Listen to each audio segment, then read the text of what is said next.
Pai querido, Pai amado, louvamos o teu santo nome, Senhor, e damos graças pela oportunidade de estarmos aqui em mais essa live. Daqui a pouco o procurador Felipe Gimenez está aqui. Eu peço a Deus que tu abençoe não só esse nosso trabalho, mas abençoe rica e abundantemente a vida dele, a vida da família dele, e esse trabalho que ele vem fazendo de forma tão dedicada, Pai, pelo Brasil. A gente sabe disso, a gente sente isso. Ajuda, Senhor, e fortalece. Abençoa, Senhor, a nossa audiência e permita que nós possamos levar informação e esclarecer acerca da campanha do voto impresso. Em nome de Jesus, eu oro e agradeço, sempre pedindo que o Senhor me dê sabedoria e discernimento para conduzir essa live. Em nome de Jesus. Amém. Eu estou esperando apenas o procurador. Eu marquei com ele às 21 horas, estou só esperando ele chegar. Como eu não gosto de atrasar, porque aprendi com o Boni, né? O José Bonifácio de Oliveira Sobrinho, um cara que entende de televisão, de que TV é hábito, né? E internet é a mesma coisa. É uma forma de você respeitar também a sua audiência, né? Quero aproveitar enquanto ele não chega, comentar. Eu acreditei que hoje fosse o dia para a volta do meu canal do YouTube. Ainda não aconteceu, né? Talvez seja amanhã. Eles deram 2 semanas, não me suspenderam de novo, então eu estou aqui ansiosa e aguardando. Esse meu canal reserva não tem o mesmo exponencial que o canal original tem, né? E efetivamente a gente não consegue nem localizar ele através do Google, né? Esse aqui ficou como ela, Regina Vilela. Eu até conversei com o Enzo, ele me deu uma luz para que eu colocasse os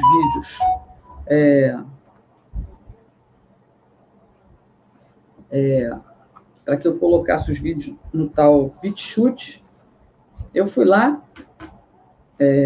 aí tem vídeo para caramba, né? Teria que botar alguns. Eu não entendi direito como é que funciona aquilo. Seria uma espécie de reserva, né? Então, eu estou esperando também, né? O Aloysio, o meu advogado, disse que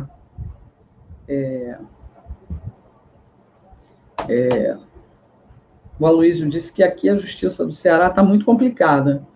Desde que começou a pandemia, os juízes estão trabalhando em home office. Então, ou seja, trabalham se quiserem, quando quiserem. Então, o volume de processos se acumula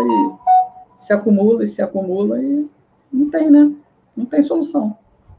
Eu estou enfrentando 2 frentes, né?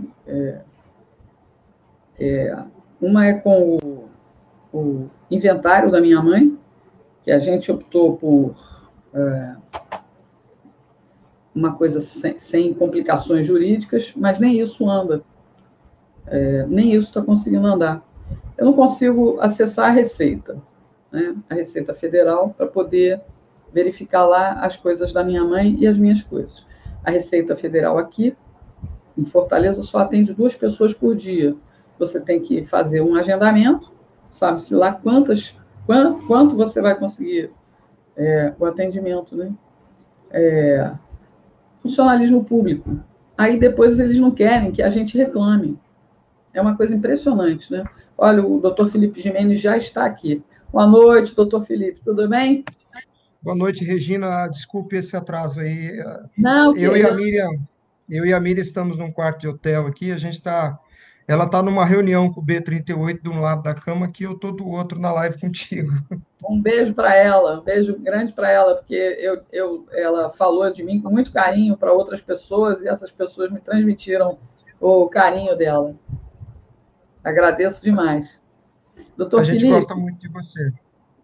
eu gosto muito do seu trabalho, gosto muito da sua pessoa, não tive ainda a oportunidade de lhe conhecer pessoalmente, mas eu sei que não faltará oportunidade. Quero aqui até aproveitar para fazer o convite para que o senhor participe com a Miriam. Eu não sei se o senhor tem filhos ainda pequenos ou tem filhos, para participe com a gente lá do piquenique de 7 de setembro, que a gente está organizando para Brasília, né? A gente está organizando um Sim, piquenique. eu quero. Quero Então, sim. eu vou lhe mandar os dados, né? Eu vou lhe mandar as informações, porque a ideia. A gente já vai para o assunto principal. Eu sei que todo mundo está ansioso, mas eu quero falar sobre isso, porque a nossa ideia, né, é de que a gente assuma o feriado de 7 de setembro como nosso, porque ele é a data cívica mais importante do Brasil.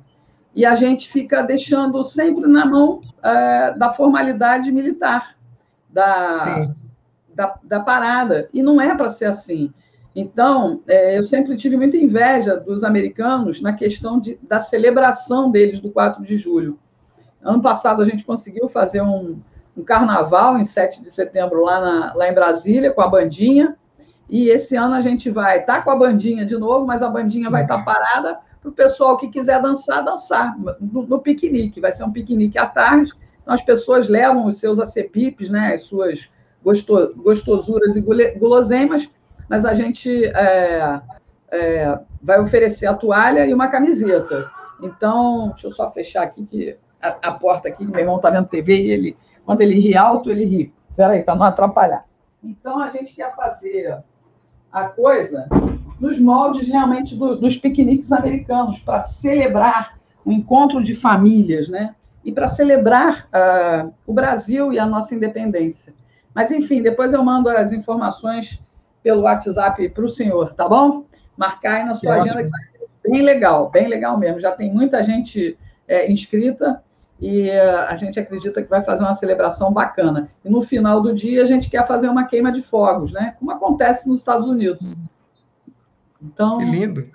pois é, para a gente ter essa sensação ai meu Deus, esses meus gatos, doutor Felipe.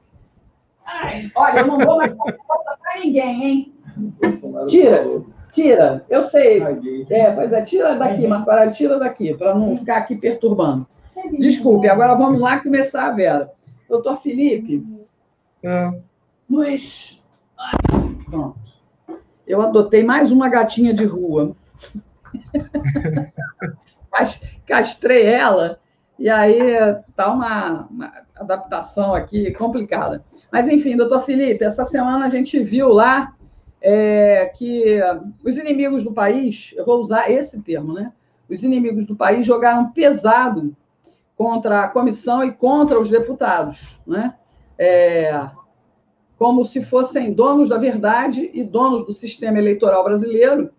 O presidente do TSE, Luiz Roberto Barroso, o próximo comandante das eleições, o Nosferatu Alexandre Moraes, também foi em cima, pressionando os deputados e pressionando os senadores, porque eles não querem aprovar.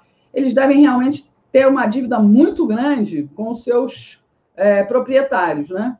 Para trabalhar sim, dessa forma contra o brasileiro. Eu queria que o senhor contasse sim. para a gente em que pé está a situação da PEC 135, a PEC do voto impresso auditável.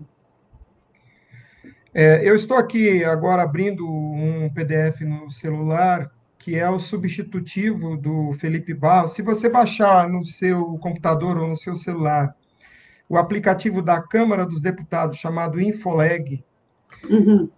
e procurar lá comissões, e for no capítulo das comissões, você for nas reuniões nas comissões, você encontrar a comissão da PEC 135, e aí você vai nas reuniões e coloca a data. Infoleg. Deixa eu mostrar aqui para o pessoal como é que Miriam, qual que é funciona. a data que o Felipe Barros colocou à disposição esse relatório revisado?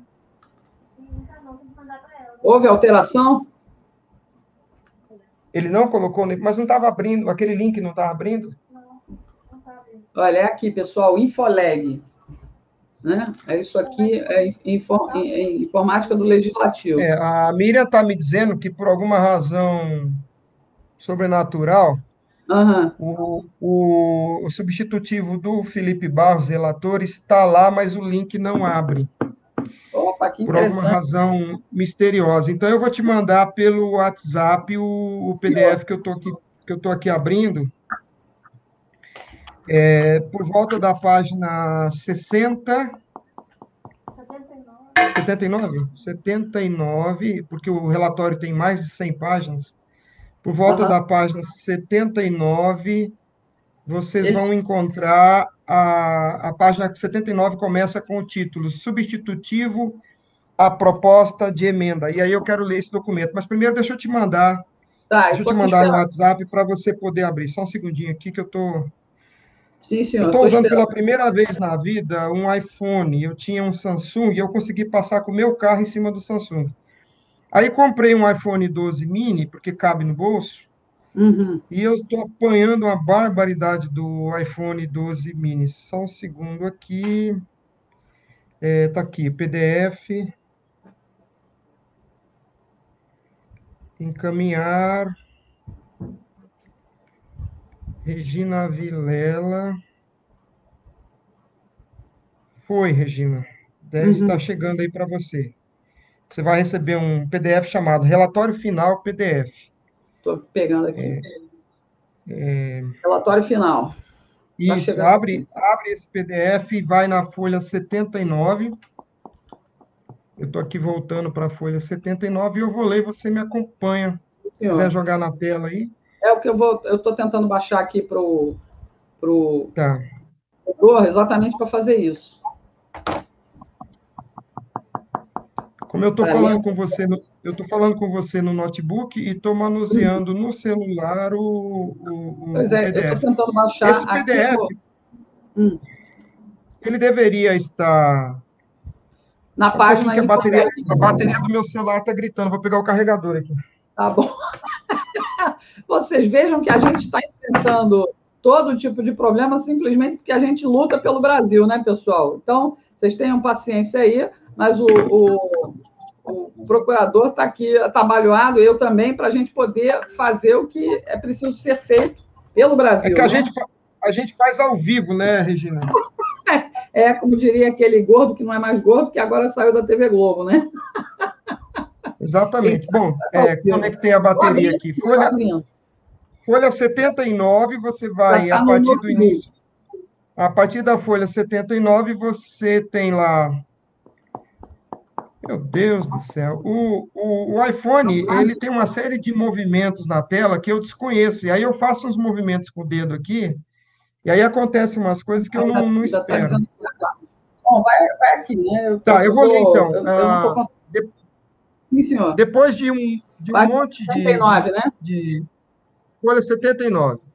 Aí ele apresenta, então, o que seria acrescentado à Constituição, que é no artigo 14 da Constituição, seria acrescentado o parágrafo 12, que diz o seguinte: no processo de votação e apuração das eleições, dos plebiscitos, dos referendos, é obrigatória a impressão do registro do voto conferível pelo eleitor. Parágrafo 13. O registro impresso do voto, no qual não constará nenhuma informação que possibilite identificação do eleitor, deverá permitir que o eleitor verifique se seu voto foi registrado corretamente, que a apuração seja feita na sessão eleitoral, pela receptora de votos, após o encerramento do pleito. Eu confesso a você que eu tinha lido o relatório dele numa versão anterior, ele retificou e essa versão eu não tinha lido ainda, tá? Eu corri E o dia inteiro significa hoje o que e a não tive mudança? tempo de É ler. melhor para nós ou é pior? Calma. Eu não gosto dessa afirmação, que a apuração seja feita na sessão eleitoral pela mesa receptora de votos após o encerramento do pleito. Bom, Apontamento? deve Uhum. simplicitar que essa apuração será testemunhada por fiscais do povo e de partido. Ele Sim, deveria deixar isso incluir. no texto, ele não está pondo no texto. E como a gente vai lidar com Alexandre de Moraes, não dá para deixar nada implícito, tem que deixar tudo expresso. Eu, no lugar dele, diria: a apuração será feita na sessão eleitoral pela mesa receptora, que são os mesários, após o encerramento do pleito, sob testemunho e fiscalização de representantes de partido do povo. Eu escreveria isso. Entendi. Agora, vamos para... Porque o problema é o seguinte, no texto anterior, ele tinha feito essa proposição de uma forma um pouco diferente, mas o que ele deu no texto principal, ou seja, na regra, ele tirou na exceção. Vamos ler agora o que ele escreveu na exceção, nessa versão revisada, ou seja, nessa segunda edição do substitutivo do relator Felipe Barros. Artigo 2º. O Tribunal Superior Eleitoral editará normas e adotará as medidas necessárias para assegurar o sigilo do exercício do voto. Ok. Agora começa a armadilha, fique esperto. Artigo 3º. Até que entre em vigor lei superveniente que discipline a matéria tratada na presente emenda à Constituição, observar-se-ão as seguintes disposições. Veja, são disposições de caráter transitório, isso é perfeitamente normal num texto de lei, só que a gente precisa ver qual é a força dessas disposições transitórias. Parágrafo 1º. Os equipamentos eletrônicos utilizados nas eleições, plebiscitos e referendos deverão ter seus programas, arquiteturas e demais detalhes de projeto documentados e continuamente abertos à consulta pública. Isso aqui é irrelevante. Vamos para frente. Parágrafo 2º. A abertura de programa e projeto a que se refere o parágrafo 1º poderá ocorrer de forma gradual. Por que gradual? Não gosto disso. Publicidade tem que ser na íntegra e imediata, não gradual, considerando o planejamento do Tribunal Superior Eleitoral. Não tem planejamento. O planejamento do Tribunal Superior Eleitoral é manter a contagem secreta de votos. Eles farão o possível. Não gosto disso. Parágrafo 3º. Parágrafo 3º. No processo de votação, os registros impressos do voto, dotados de mecanismo tecnológico que assegure sua autenticidade, isso aqui seriam selos eletrônicos, QR Code, código de barras, esses selos teriam a finalidade de vincular o voto impresso à sua origem, ou seja, à máquina que imprimiu. Isso é válido, é perfeito, para que não surjam votos impressos de outra natureza, fonte. Né? Dá um certificado de natureza, ou seja... Sim, vem de onde? Vem da impressora da seção tal. Beleza, isso é perfeito. No processo de votação, parágrafo 3º, no processo de votação, o registro impresso do voto, dotado de mecanismo tecnológico que assegure sua autenticidade, serão conferidos pelo eleitor e depositados de forma automática, sem contato manual, em urna indevassável. Não precisava ser sem contato manual. O cidadão poderia pegar e pôr na urna, mas tudo bem. Os registros impressos de voto deverão ser depositados na urna indevassável separadamente para cada cargo ou de outra forma, desde que garanta sigilo. De outra forma, pode ser de qualquer outra forma. Então, se você abre a hipótese para qualquer forma, você não especifica uma forma. Isso aqui é um equívoco semântico, mas vamos para frente. A apuração dos registros impressos de votos será realizada pela mesa receptora de votos nas sessões eleitorais imediatamente após o término do período de votação, perfeito, sendo facultada a presença de eleitores, excelente, nos termos de regulamentação a ser expedida pelo Superior Tribunal. Ele poderia já regulamentar isso. Para que deixar para Alexandre de Moraes regulamentar? Não gosto disso. A apuração dos registros impressos de voto utilizará processo automatizado com programa de computador independente dos programas carregados nos equipamentos de votação eletrônica. Não gosto disso. Qual o grau do protagonismo dos processos autômatos? Será que serão tão protagonistas a ponto de excluir o cidadão? Parágrafo 7º. O processo automatizado mencionado no parágrafo 6º deverá permitir a conferência visual do conteúdo do registro impresso do voto antes de sua contabilização. Ok, então ele ressalvou aqui no parágrafo 7º. Permitir a conferência visual, ou seja, a conferência humana, que é o que importa. O que importa é exame público, humano, físico. Na sessão eleitoral com registro impresso de voto, a apuração será realizada exclusivamente com base nesses registros. Nas demais sessões, em que o registro impresso do voto não estiver ainda implementado, a apuração ocorrerá com base no registro eletrônico. Ele está abrindo aqui uma exceção que esvazia a regra. Quer dizer que ele admite a apuração com base em registro eletrônico. Inadmissível. Inadmissível. Tem que imprimir todos os votos e tem que examinar publicamente todos os votos. Voto eletrônico é ilegal. Depois você me cobre para explicar por quê que a corte alemã disse que voto eletrônico é ilegal em uma democracia. Me cobre isso.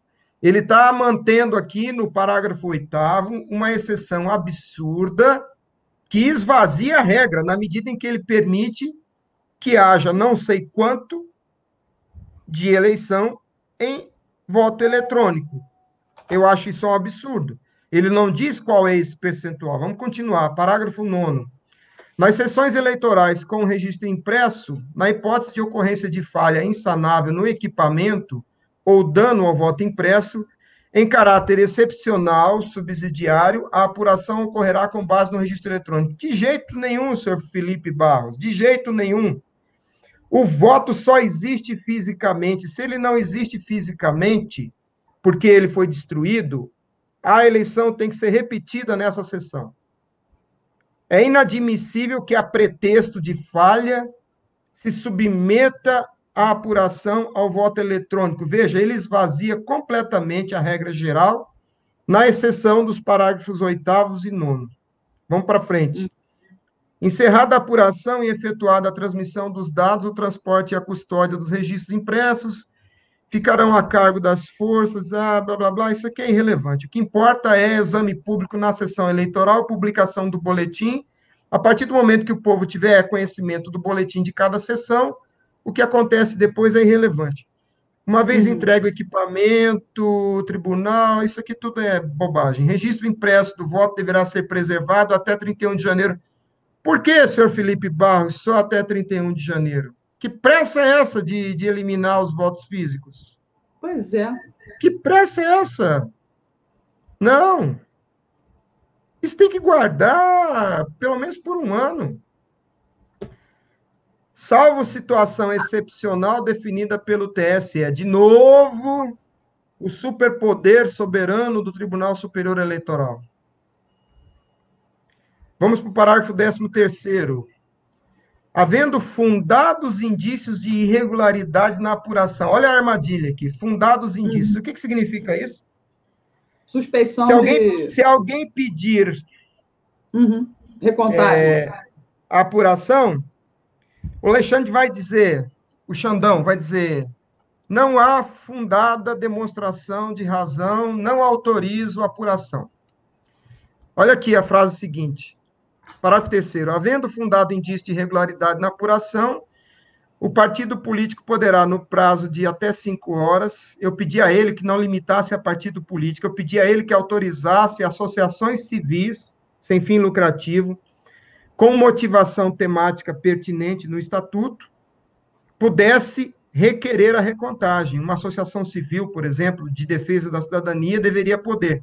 A democracia não é propriedade de partido político.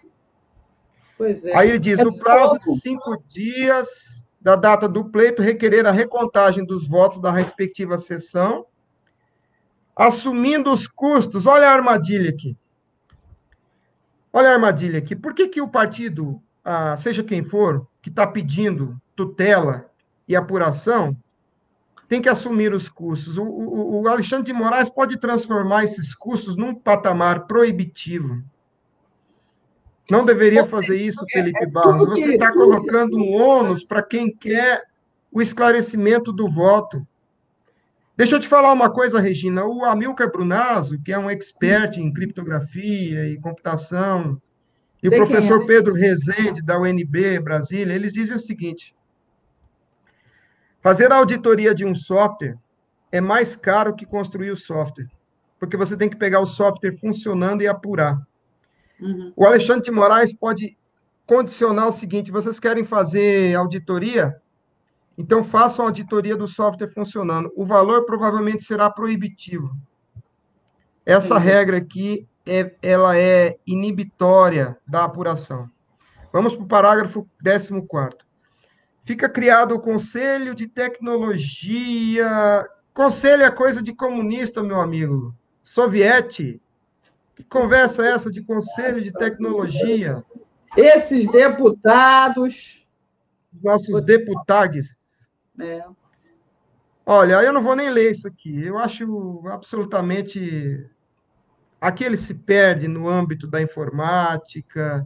Novamente ele foca na informática. Você veja que a proposição dele não tem nenhum princípio jurídico, nenhum conceito, nenhuma baliza, nenhum limite hermenêutico ao STF. Nosso inimigo é o STF, que pega a lei e distorce, faz sofisma. O que ele tinha como legislador é que estabelecer conceitos que limitassem o campo retórico do STF, limitassem o circo retórico que o STF faz, ele não traz nenhuma previsão normativa de caráter hermenêutico. Ele deixa os conceitos à vontade para o STF dizer se água molha ou não molha, se fogo queima ou não queima. Ele tinha que, como legislador, porque a lei é a fonte do direito, ele tinha que trazer os conceitos, mas ele está muito focado aqui na informática. Apesar de ser advogado, infelizmente, ele não consegue enxergar que esse tema é da ciência do direito, não é da informática. É uma pena que um advogado não enxergue isso. Parágrafo 15º. De novo, Conselho de Tecnologia. 16º, representante do Conselho é irrelevante. Parágrafo 17º, participação no Conselho, irrelevante. 18º, despesa do Conselho, irrelevante. Parágrafo 4º, emenda entra em vigor na publicação. Olha, continua a mesma coisa. O que ele deu com uma mão, ele tirou com outra. O que ele pôs na regra, ele fulminou nas exceções. Ou seja, esse relatório, como diz o Alexandre Palumbo, ficou uma bosta. Exatamente. Aliás, por falar em bosta, quando a gente está com algum problema intestinal, o médico pede exame de fezes, né? Exame de fezes é um belo exemplo de auditoria, de amostragem. Quando você está com problema intestinal, o médico não pede para você levar tudo que você produz de bolo fecal para o laboratório, você leva só uma porção. Isso acontece com exame de sangue, com exame de solo, com exame de cereais. Eu estou falando isso por quê? Porque essa história de auditoria, o que é auditoria? É um exame parcial do universo. Alguém vai fazer, não é exame público, por isso que eu peço, pelo amor de Deus, parem de falar em voto auditável. Auditável é um adjetivo que vem de auditoria. Exato. Auditoria é uma fiscalização de um profissional posterior, não é no momento do fato jurídico, a gente tem que fiscalizar o fato jurídico. Lá em março de 2018, na CCJ, quando eu tomei a palavra para refutar aquele procurador da República que estava lá na audiência pública repetindo os sofismas do STF, e o senador Lazier Martins teve a coragem de me dar a palavra, e eu refutei de improviso aquele procurador da República, eu disse, nós temos que fiscalizar o fato jurídico, não é a máquina nem o seu software, não é antes nem depois. A gente não tem que fiscalizar o passado nem o futuro, nós temos que fiscalizar o presente, o momento do fato jurídico. Qual o fato jurídico? O momento em que o voto é identificado, atribuído e contado. Então, a auditoria é um exame posterior, parcial, fragmentário e não é feito pelo povo. Auditoria não é exame público, não é escrutínio público. E a auditoria é uma espécie de amostragem, e a amostragem se faz com cereais, com solo, com fezes, com sangue. O que é a amostragem? É o exame de parte de um universo onde os indivíduos desse universo, ou seja, as porções desse universo, têm a mesma substância dos demais indivíduos desse universo. Por que quando você faz um exame de sangue, você não precisa tirar 6 litros de sangue e secar? Você só tira 5 ml. Porque ao examinar 5 ml, o técnico do laboratório vai conhecer todo o seu sangue. Por quê? Porque o resto que está em você é igual, tem a mesma substância. Mas os votos, meu Deus do céu, os votos são, na essência, todos distintos, diferentes. Não se faz amostragem num universo onde as partes são substancialmente diferentes. Por isso, tem que haver exame público de todos os votos. Quando o senhor conversou com ele, qual foi a perspectiva que o senhor viu que poderia sair dali? Ele não compreendeu aquilo que o senhor explicou, né? Regina, eu não sei se o problema da Bia Kicis e do Felipe é a capacidade cognitiva ou moral. Eu não sei se eles não me entendem ou se eles não têm a honestidade de fazer o que é certo. Eu realmente não sei. Mas eu só tenho essas duas hipóteses. Entendi. Ou é a incapacidade intelectual ou é a fraqueza moral. É uma das duas coisas. Eu não sei o que é. A gente prefere, nesse momento, apostar na incapacidade de compreensão, né? Pelo menos por enquanto. Mas a E os continuar dois, assim... Regina, os dois são advogados, viu? A Bia Kicis é advogada e o Felipe é advogado. Olha que interessante, Regina. Quando o Felipe Barros escreveu esses... Lá, quando no começo houve a proposta da Bia, que prometia imprimir para guardar, apurar secretamente voto eletrônico, e a eventual auditoria seria feita depois sob autorização do Xandão, um líder do agronegócio estava conversando com o Lira, e o Lira disse assim, fique tranquilo, a PEC 135 será aprovada, porque tem a concordância de Alexandre de Moraes. Eu falei para esse líder do agronegócio, mas isso é desesperador, se tem a concordância de Alexandre de Moraes, eu tenho que ficar preocupado. Aí, na hora que o Felipe Barros trouxe o relatório dele, propondo escrever na Constituição, imprima todos os votos e faça o exame público na própria sessão. Apesar das exceções esvaziarem essa regra, isso incomodou o STF, que começou uma campanha aberta, explícita, contra... Eles não são contra a PEC 135, Regina, perceba. Eles são contra o escrutínio público. Ou Eles não seja, são contra a PEC dos 135. votos. Eles são contra o exame... transparente. Eles são contra o exame público de todos os votos. É isso que incomoda eles. Aí o STF pressionou os caciques, donos de partido, e houve uma explícita mudança de deputados favoráveis por deputados contrários. Hoje, na segunda-feira passada, houve uma votação. Alguém propôs, vamos parar de discutir essa PEC. Aí o presidente, Paulo Martins, submeteu a votação e deu empate, 15-15. Felipe Barros desempatou, como ele é o relator, ele desempatou para continuar a apreciação do relatório dele. No dia seguinte, na terça-feira, o DEM trocou 2 deputados, colocou 2 deputados contrários e tirou 2 deputados favoráveis. Hoje o placar lá é negativo, é desfavorável contra o exame público de votos. Entenda, Regina, eles não são contra a PEC 135. Eles são contra o exame público de votos. E vou dizer por quê. Eles são contra a transparência, eleições limpas. Regina, se você entrar no Infoleg, comissões, comissão do voto auditável, essa bobagem aí, ou PEC 135, entra lá e procura o voto em separado do PT, de Dirceu, e do PSOL. Olha que interessante, o PT e o PSOL votaram pela manutenção do texto original de Bia Kicis. Então, Bia Kicis tem apoio de Alexandre de Moraes, PT e PSOL na sua proposição original. Faça você o juízo que quiser disso. Olha, o que eu posso dizer é o seguinte, aqui, no domingo, em Fortaleza, haverá uma concentração na Praça Portugal e as pessoas vão pedir voto impresso, né?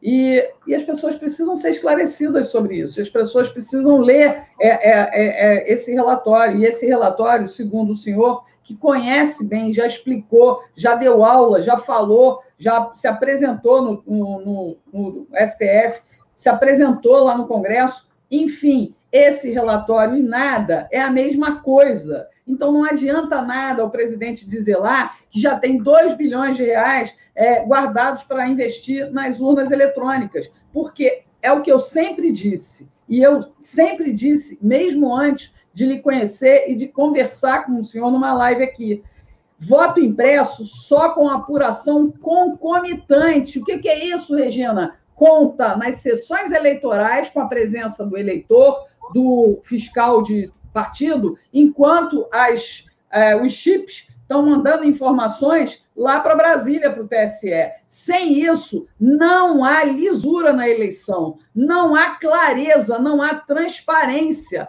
Ou seja, esses deputados estão jogando contra nós. Está na hora do público começar a jogar contra eles também e avisar que eles não serão reeleitos. A PEC até pode passar, vai passar da forma como eles querem, a gente não vai ter certeza de nada, mas eles podem ter certeza de uma coisa: só a fraude vai garantir a reeleição deles, porque, enquanto isso, a gente está entendendo que eles estão trabalhando contra nós.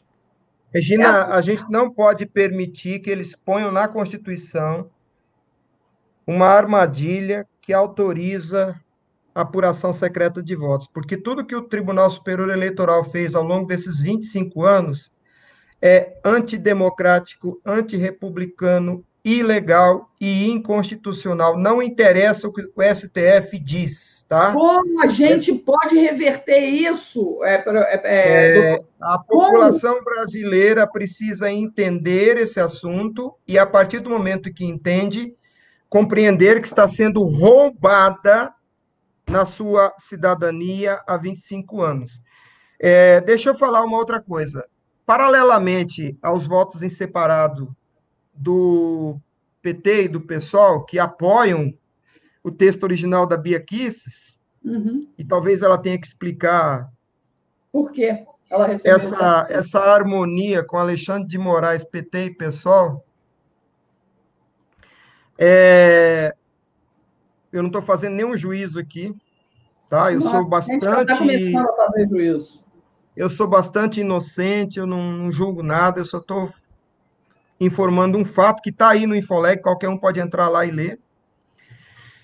O PDT de Ciro Gomes que teve apoio explícito do Partido Comunista Chinês em 2018, e que talvez seja, de fato, o candidato à presidência da República do PDT em 2022, o PDT de Ciro Gomes tem, na pessoa do Pompeu de Matos, que é um brisolista lá do Sul, e PDT é a esquerda, né? Pelo amor de Deus, não venham me dizer que PDT é direita, PDT é a esquerda, até porque tem o apoio do PC chinês, o apoio, vamos dizer assim, político do PC chinês. O PDT fez uma proposta um pouco mais ardilosa. Presta atenção nisso, e talvez seja aprovada na PEC. Presta atenção, Regina.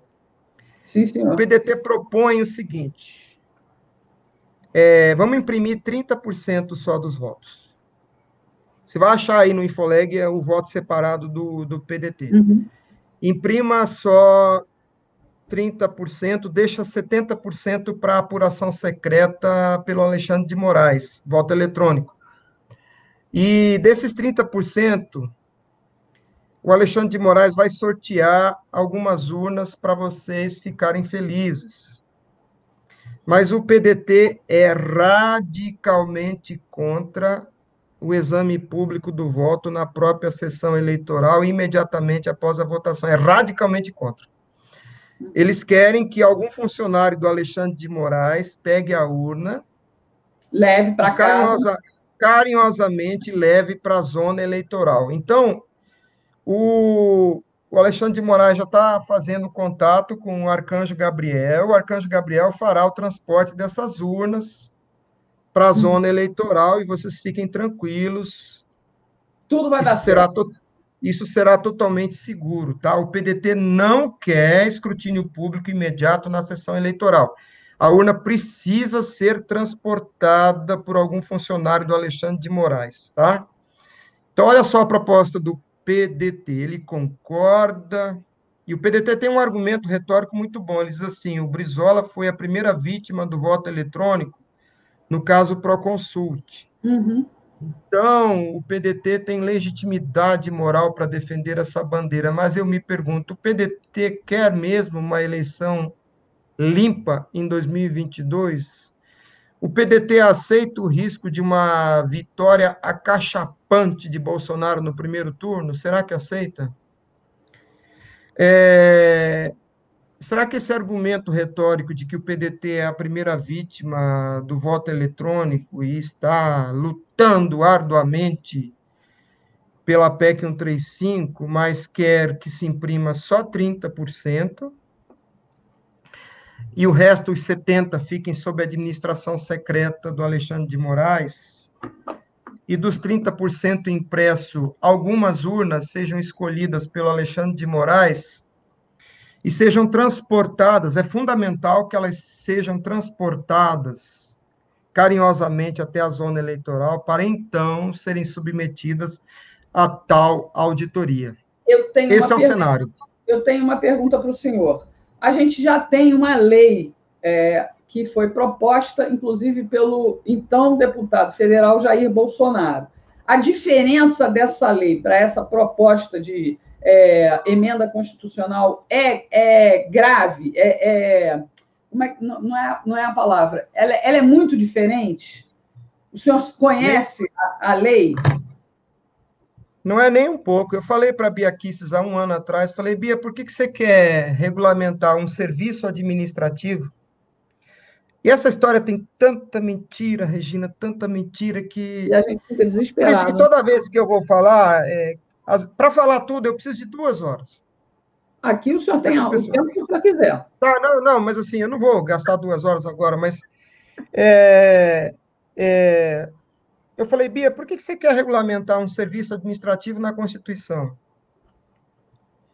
Porque esse assunto que nós estamos discutindo, Regina, não é direito eleitoral, é direito administrativo. Colher os votos e processar os votos numa eleição é serviço que está no âmbito do direito administrativo, debaixo dos princípios constitucionais. Você não precisa regulamentar um serviço administrativo na Constituição Federal. Não faz sentido, sabe? É como se você contratasse um trator de esteira para limpar o seu quintal. Não tem razão de ser. Aí ela disse, não, mas é porque... E aí ela usou um argumento que é assim, é infantil. Eu não tenho nenhum problema com a Bia Kicis, tá? Nenhum. Ela mora em Brasília, eu vivo lá no Mato Grosso do Sul. Não tem nada que... Assim, eu não tenho nenhum problema com a pessoa dela. O meu problema é com a ideia. Com a ideia. Aí ela usou um argumento que é infantil. Na verdade, a gente tem problema com relação à eficiência do desempenho desse trabalho de representante do povo. Tá. Porque a ineficiência desses deputados, dessa base, né, que dá apoio ao governo federal, é uma coisa impressionante. Como são incapazes. Será que não tem uma assessoria jurídica capaz de olhar como o senhor está olhando e dizer, olha, isso aqui não está bom, isso aqui não está bom, isso aqui não está bom, tem que ser assim, assim, assado. Mas fazer exibição de Discman, de tijolão, ai, mas isso, olha, que sensacional. Porra, aquilo lá em nada, desde o início eu estou dizendo. E eu não sou ninguém na fila do pão, eu não sou advogada, eu sou apenas uma eleitora que faço o meu compromisso com o meu país a cada chamada para eleição. Ontem eu peguei o meu título de eleitor, aquele que ainda é de papel, que tem a minha foto, que carimbava lá a minha presença. Eu voto desde 1982. Pô...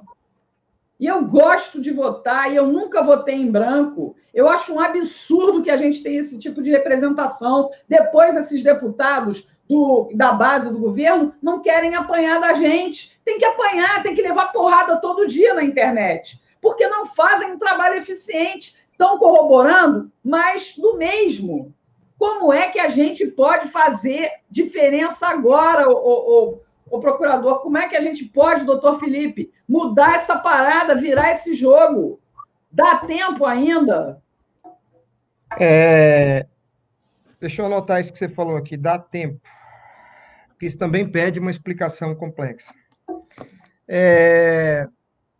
Aí eu disse para a Bia, não precisa de Constituição. Aí ela falou assim, usou um argumento infantil do ponto de vista jurídico. É que numa PEC fica mais difícil, né, de ser atacado, de ser derrubado. Falei, Bia, primeiro que o STF não respeita a Constituição do primeiro ao último artigo. Eles têm um pensamento de que o direito se aplica com base no pós-positivismo. O que é o pós-positivismo? Se você pegar o livro de constitucional do Barroso, no meu artigo, Urna Virtual, a Roupa Nova do Rei, que saiu no livro Sereis como Deuses, esse livro é muito bom, recomendo a compra desse livro. Tem vários artigos jurídicos criticando os abusos do STF. O nome do livro é Sereis como Deuses, que é a frase de Lúcifer no Éden, né? E nesse livro tem a obra, tem o meu artigo lá, Urna Virtual, Roupa Nova do Rei. Dentro desse artigo eu cito o livro de Direito Constitucional do Barroso, onde ele apresenta alegremente o pós-positivismo, que basicamente é o seguinte, ele diz lá textualmente, o direito não está na lei, está fora da lei e o juiz deve encontrá-lo fora da lei. Quer dizer, ele está se lixando porque o Congresso Nacional faz, ele É o está tal se direito lixando achado porque na rua, não é isso? É o tal do direito achado na rua? é algum lugar pior que a rua. Na É, sarjeta, é no intestino do ministro do STF que eles encontram o na direito. cloaca. Meu Então, Deus. Desesperador! Isso é desesperador! aí eu falei, Bia, eles não respeitam a Constituição, não tem por que eles respeitarem uma emenda constitucional. Mas mesmo que fosse assim, constitucionalidade não é lugar, não é o locus. Eu gosto de dizer o seguinte, se eu colocar o meu sapato no congelador, ele não vira picanha. Não é porque eu ponho ele na geladeira que ele vira picanha. Constitucionalidade não é o lugar, constitucionalidade é a harmonia com os princípios da Constituição. Então, aí ela disse, mas as outras 3 leis ordinárias foram derrubadas e a gente precisa fazer agora um texto mais forte. É um argumento pueril, ele não tem nenhuma base técnica, lógica, jurídica. As leis anteriores caíram, Regina, porque elas eram pessimamente escritas. Elas tinham um texto, do ponto de vista jurídico, bizonho, fraco, superficial. Então, o que deve ser feito na norma é colocar um conteúdo hermenêutico suficiente para enfrentar o teatro retórico do STF, porque os ministros do STF são desonestos intelectualmente nos seus argumentos, basta você pegar o acórdão da ADI 5889, que tirou a eficácia da chamada Lei do Voto Impresso, artigo 59A da Lei 950497, você pega lá aquele acórdão da ADI 5889, aquilo ali é um festival de absurdos. Qualquer boteco num fim de dia poderia escrever aquele acórdão ali num debate na mesa, tomando cachaça, o pessoal escreveria um acórdão igual aquele. Então, o que é preciso fazer, Regina? Por que as 3 leis anteriores caíram? Porque não tinham força jurídica, conteúdo. As proposições eram basicamente proposições prevendo procedimento ou instrumento. Nós não temos que prever procedimento ou instrumentos. Nós temos que esculpir, nós temos que fincar as balizas, os limites hermenêuticos do sufrágio universal, da implicação do princípio da publicidade no sufrágio universal, a compreensão da cláusula pétrea do voto direto, que eu quero que você me cobre para falar, a essência da cláusula pétrea do voto direto, o que é a soberania popular, o que é democracia. Esses valores precisam ser colocados na lei, porque com essa corte constitucional que nós temos aí, com essa composição, com esses 11 indivíduos que estão lá, é preciso colocar na lei que água molha, que fogo queima, que tudo que sobe desce. A gente tem que positivar o óbvio. Porque se não está positivado o óbvio, eles fazem aquele teatro retórico, com aqueles jargões da militância esquerdista, e tiram desse retórico conclusões mentirosas, sofismas. E o papel do legislativo é limitar esse teatro retórico, fincando as balizas e dizendo assim, água molha. Porque aí o STF não vai trazer um texto de um militante de esquerda que chegou à conclusão de que água não molha. Porque eles são assim, né? O cara tem um testículo pendurado no meio das pernas, mas ele não é homem. A pessoa tem um par de ovários dentro de si, ou, aliás, um conjunto de ovários, mas não é mulher.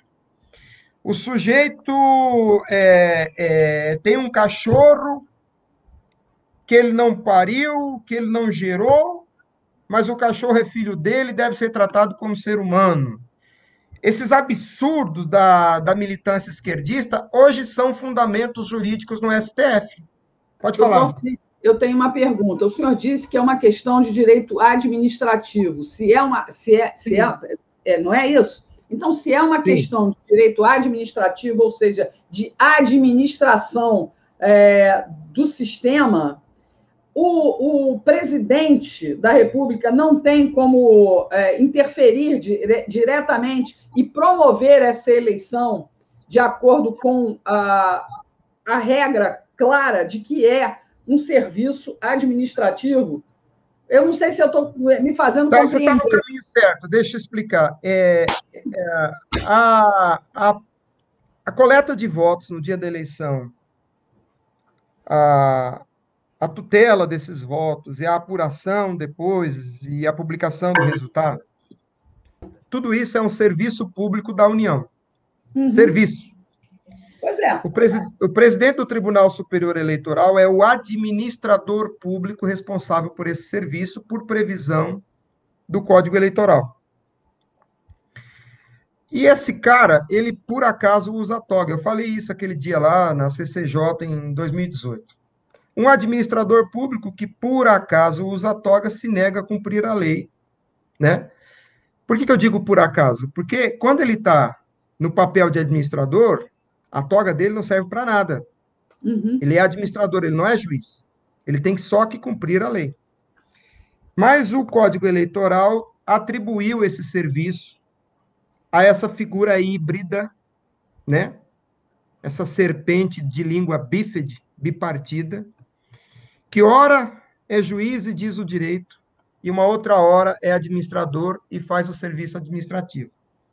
Mas a serpente é a mesma e ela faz o que quer. Então, é urgente que o nosso Congresso Nacional separe esses poderes. O Luiz Felipe de Orleans e Bragança tem uma proposta de emenda constitucional para fazer isso. Isso sim é matéria para emenda constitucional.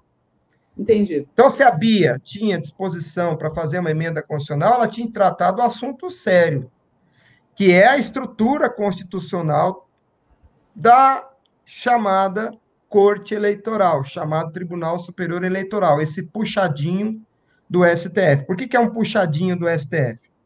O presidente tem que ser membro do STF. O STF bota lá mais 2 ministros do STF. O STF escolhe mais 2 indivíduos para serem juízes lá. Então, lá tem 5 sujeitos que são operadores do STF num prédio vizinho chamado Tribunal Superior Eleitoral. Ou seja, quem apura eleição, quem processa eleição no Brasil, é o próprio STF. Isso precisa ser resolvido. Essa acumulação de poderes é absolutamente antirrepublicana. Isso é coisa da Idade Média, dos regimes monárquicos. Monarquia é poder de um só. Absolutismo é acumulação de poderes. É a ditadura do judiciário. Exatamente. Aí, mas a PEC 135 não trata de nada disso. Como que isso pode ser resolvido? Através de uma lei ordinária, não precisava fazer uma PEC. A PEC é o pior caminho, é o caminho mais difícil, mais demorado. Eu não sei quem que teve essa ideia absurda de fazer o caminho pela PEC. Talvez a ideia fosse demorar até a última hora e aí fazer alguma coisa mal feita e dizer, olha, toma aqui, Regina, de presente para você uma passagem de férias, ida e volta. Pro nada. Não, para a Coreia do Norte, Regina. Uma passagem de férias, mas você tem que aceitar, é um presente, né? Cavalo dado não se olha os dentes. Então, a Câmara dos Deputados faz uma PEC e nos dá de presente uma passagem para a Coreia do Norte, que metaforicamente é isso que está acontecendo. Se eles colocarem na Constituição essa prática absurda da apuração secreta de votos, e colocar na Constituição, porque o texto original da Bia faz isso, por isso que ele tem o apoio do PT e do PSOL, porque PT e PSOL adoram Venezuela, Cuba e Coreia do Norte. Por isso que o PT e o PSOL estão apoiando a PEC da Bia, o texto original. Porque você põe na Constituição, o STF é dono do mundo e pode apurar voto secreto. Isso é uma passagem para a Coreia do Norte. E fiquem felizes, porque isso é o que dá para fazer. Peraí, como assim? É melhor não fazer, então. Vamos continuar brigando, porque o STF está fazendo... o Serviço Eleitoral faz esse absurdo com a gente, mas não tem respaldo em norma nenhuma. Eles rasgam a Constituição fazendo isso. Agora, você põe na Constituição o absurdo, Aí fica complicado, porque nós vamos ter que fazer outra PEC para tirar o absurdo de dentro da Constituição, percebe? Por isso que eu digo, parem de repetir essa armadilha semântica de voto auditável. Eu fico desesperado quando eu vejo o presidente da República falando isso. Meu Deus do céu, tudo bem, ele não é da área do direito, ele é capitão, né? Mas cadê o pessoal que está em volta dele para orientar? Ele terminou aquele passeio de moto em São Paulo, tinha lá 1 milhão de pessoas atrás dele, e ele fala assim, é isso aí, pessoal, vamos apoiar o voto auditável. Meu Deus do céu, eu tive vontade de arrancar os cabelos da cabeça. Mas eu não estou reclamando dele, não. As pessoas que estão em volta dele, a própria Bia Kicis, que vive com ele, inaugurando tudo quanto é coisa, vai em tudo quanto é evento com o presidente, é a deputada bolsonarista. Ela está pondo, com essa PEC 135/2019, na Constituição Federal, um argumento que legitima a derrota de Bolsonaro em 2022, Regina. O Alexandre vai virar para o Bolsonaro em 2022 e vai dizer, Alexandre, o Ciro Gomes venceu e nós fizemos a eleição do jeito que você pediu. Você não estava pedindo PEC 135/2019? Pois é, você perdeu. E a pesquisa da Folha de São Paulo se confirmou. Olha que coisa, você foi derrotado. E nós fizemos a eleição do jeito que você pediu, com voto auditável. Pois é. Você derrota o Bolsonaro e cala a boca do Bolsonaro. Não é perfeito isso? É perfeito. É o plano perfeito. E de quem que é a ideia, Regina? É da deputada da base. Minuto de silêncio? Vamos fazer um minuto de silêncio? Se você não tiver mais nenhuma pergunta, eu vou entrar na parte científica. Eu reitero a minha pergunta. Não tem como a presidência da República mandar uma PEC, mandar um... Sim. Eu me distraí e acabei esquecendo isso. O presidente da República tem legitimidade para iniciar uma lei quando ela trate do serviço público, mas aquilo que está debaixo do guarda-chuva dele lá, do executivo. Como esse serviço, embora seja administrativo, está debaixo do TSE, então a iniciativa não é dele. Lógico que cabe aos deputados, né? Eles têm iniciativa para qualquer coisa, mas a iniciativa específica de serviço administrativo da União, que cabe ao presidente, é aquilo que está dentro da hierarquia dele, que é o executivo. Então, nós estamos de mão amarrada. Não estamos. A partir do momento que você convença o povo brasileiro, Regina, do absurdo que é a apuração secreta de votos numa democracia, do absurdo que é voto eletrônico, eu não quero que você deixe eu esquecer, eu quero explicar isso. Não. A partir do momento que o voto entenda, o povo entenda, nós temos como pressionar o nosso Congresso Nacional a fazer uma lei ordinária bem feita, que limite o teatro retórico do STF. E aí, numa lei focada na ciência do direito, porque, meu Deus do céu, esse assunto é ciência do direito. Esse assunto não é informática. Eu falei para o Felipe Barros, pare de se consultar com um técnico de informática. Esse assunto não é da informática, esse assunto é do direito. Meu Deus, você é advogado. Você não precisa pedir ajuda para técnico de informática. Nós sabemos que ele comprou o diploma dele. Eu não estou criticando a capacidade intelectual dele, eu estou querendo mexer com o brio. Regina, eu uso uma lente... Tem, né, o doutor Felipe, se é que ele tem. Eu uso lentes multifocais. Eu tenho 57 anos e eu era míope. Então, a gente ia no mercado, a Miriam não conseguia ler os números menores, e eu, por ser míope, enxergava longe. Então, eu achava o produto Aliás, eu não via longe porque era míope. E aí, a Miriam achava o produto na prateleira porque ela via longe. E aí, ela pegava o produto e eu lia o preço porque ela não conseguia ler o preço. Aí, nós dois operamos, eu coloquei a lente multifocal, e agora eu consigo ver longe e perto, e ela também consegue ver longe e perto. Mas essa lente multifocal, quando eu fiz os exames para implantar ela dentro do olho, O médico teve que fazer um monte de cálculos complexos, medir a espessura da minha córnea, ver qual que era a lente apropriada e tal. E ele usou pra caramba computador. Pra caramba. O meu oftalmologista, o Dr. Roberto, usa lá um baita de um computador lá para fazer esses cálculos, para chegar na lente que servia para mim. Só que quando eu estava lá, míope, eu não fui atrás do técnico de informática. Eu fui atrás do oftalmologista, porque meu problema é da oftalmologia.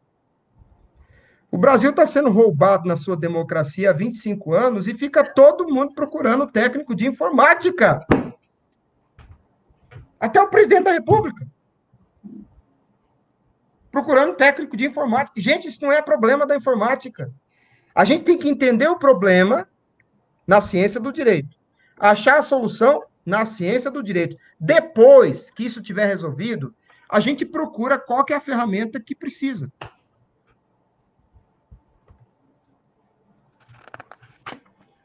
Eu realmente, aqui, o pessoal que está acompanhando aqui está dizendo, estou arrasado, não sei mais o que fazer, caramba, puxa vida. Não. Ou seja... Olha, a gente agora, a partir do momento que a gente sabe qual é o problema, a gente sai da Matrix, é melhor. É melhor. O Morfeu, lá no filme Matrix 1, que eu adoro aquele filme, já assisti, eu gosto de assistir de novo, tem um momento que o Morfeu é a figura mitológica, o deus dos sonhos lá na Grécia. O Morfeu chega para o Neo e diz para ele, isso tudo que está posto diante dos seus olhos é para te cegar da realidade. Eu uso essa frase no meu perfil no Twitter, lá, Felipe M. Gimenez. Então, essa discussão de informática é para cegar vocês da realidade. A partir do momento que você sai da Matrix, agora você tem a possibilidade de enxergar o problema e ir atrás da solução. Então, existe solução. Uma lei ordinária. Sabe por quê? Os princípios constitucionais estão lá. Eles já estão na Constituição. Por isso que não precisa de PEC. Já estão assegurados, são cláusulas PEC. Ninguém pode mexer, tem que seguir a regra, não é isso? O STF não gosta. O STF rasga a Constituição todo dia, mas aí cabe a gente pressionar o nosso legislativo para dizer que a água molha. STF, não vem com história da militância esquerdista que gente com testículo não tem sexo. Gente com testículo pode ser duende, pode ser unicórnio. Não, testículo é macho, ovário é fêmea, tá? Não venha com conversa de militância esquerdista. Então, a gente tem que dizer lá, olha, água molha. Não venha com papo de ideólogo de esquerda dizer que água seca. Não, água molha. Vamos colocar isso na lei. Então, a gente tem como escrever um texto de lei com esse conteúdo jurídico que deixa as coisas evidentes, que joga na parede o óbvio, e a Bíblia diz que a verdade liberta, conhecereis a verdade e a verdade vos libertará. O senhor tem esse texto pronto? Tem, eu vou lhe mandar, eu tenho aqui no celular um conjunto de premissas, vou mandar agora, eu tenho um conjunto de premissas aqui, não é um projeto de lei, é um conjunto de premissas. O projeto de lei é a moldura, tá? É a moldura. Então, eu tenho a imagem... Um deputado que represente o povo brasileiro e que assuma esse compromisso. Eu tenho o quadro pronto com a imagem da Mona Lisa, só precisa colocar na moldura, tá? A essência é a Mona Lisa.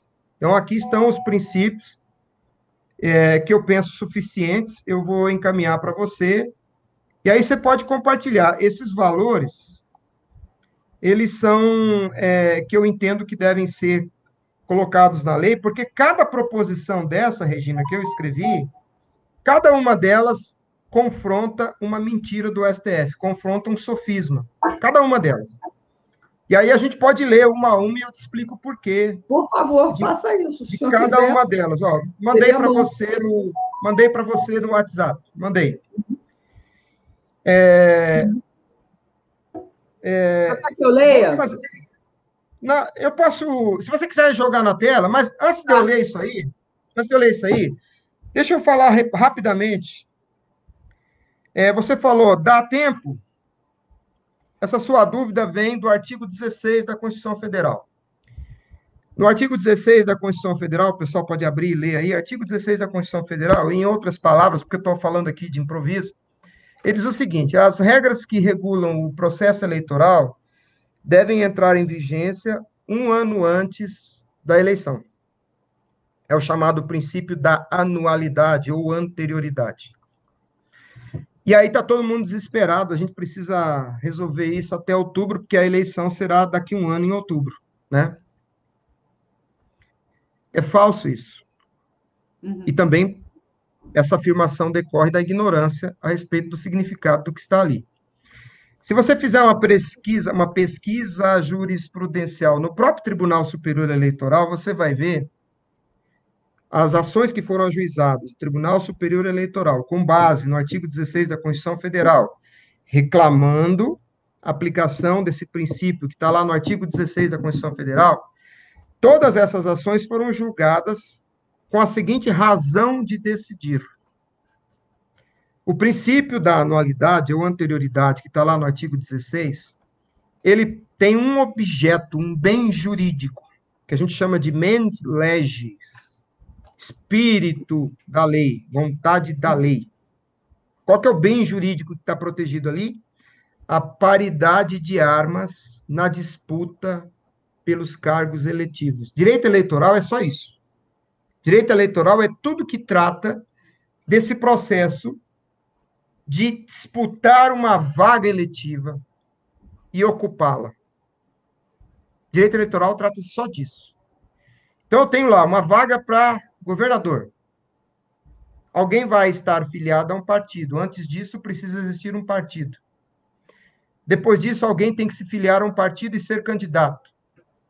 Esses candidatos vão fazer suas campanhas. Existem regras para essas campanhas, período, condições, requisitos. Esses caras vão disputar e, eventualmente, serão vencedores e derrotados. O vencedor assumirá a vaga, exercerá o mandato, eventualmente será cassado e perderá o mandato, surgirá a vacância, um suplente virá e ocupará a vaga, ou a eleição será anulada e haverá outra eleição. Tudo isso que diz respeito à disputa pela vaga do cargo eletivo é direito eleitoral. E essa palavrinha, processo eleitoral, que está lá no artigo 16, ela diz respeito a isso, a essa disputa, o certame, a gincana, a guerra pela vaga eletiva. O princípio da anterioridade diz o seguinte: nenhuma lei poderá vir de surpresa e criar vantagem ou prejuízo para fulano ou beltrano. Para que fulano e beltrano disputem a vaga em equilíbrio, a lei deverá entrar em vigência um ano antes. Porque aí todo mundo sabe a regra do jogo, um ano antes. Brigar com um pedaço de pau, beleza, cada um vai preparar o seu pedaço de pau. Vamos brigar de facão? Cada um vai afiar o seu facão. Um ano antes. Esse é o espírito da norma. Paridade de armas na disputa eleitoral. Aí eu te pergunto, Regina, eu sou candidato a vereador lá da cidade não sei de onde, você também é candidata, Regina. Nós dois estamos brigando. E a gente vai nos bairros, e disputa, e corre atrás de eleitor e tal. Faz alguma diferença para mim e para você, que somos candidatos, que estamos na briga, no páreo? Se os votos serão contados em papel, pedra, pau, urna eletrônica, ou seja lá o que for. Faz diferença? Não. Desequilibra a nossa disputa? Não. Acho que não, né? Acho que não. Então, Regina, o serviço administrativo de coleta e apuração de votos não interfere na paridade do pleito. Portanto, o princípio previsto no artigo 16 não se aplica ao serviço eleitoral de coleta e apuração de votos. Então, nós podemos mudar essa ferramenta e esse procedimento na véspera da eleição. Nessas proposições que eu te mandei, existe uma que eu pedi insistentemente ao Felipe Barros. Ponha isso na PEC. Uma regrinha que diz o seguinte, deixa eu ler aqui. Essa regrinha diz o seguinte, que é a compreensão desse princípio. Essa regrinha está lá. Ela diz o seguinte, é a última frase desse quadro que eu te mandei. Olha o que eu escrevi.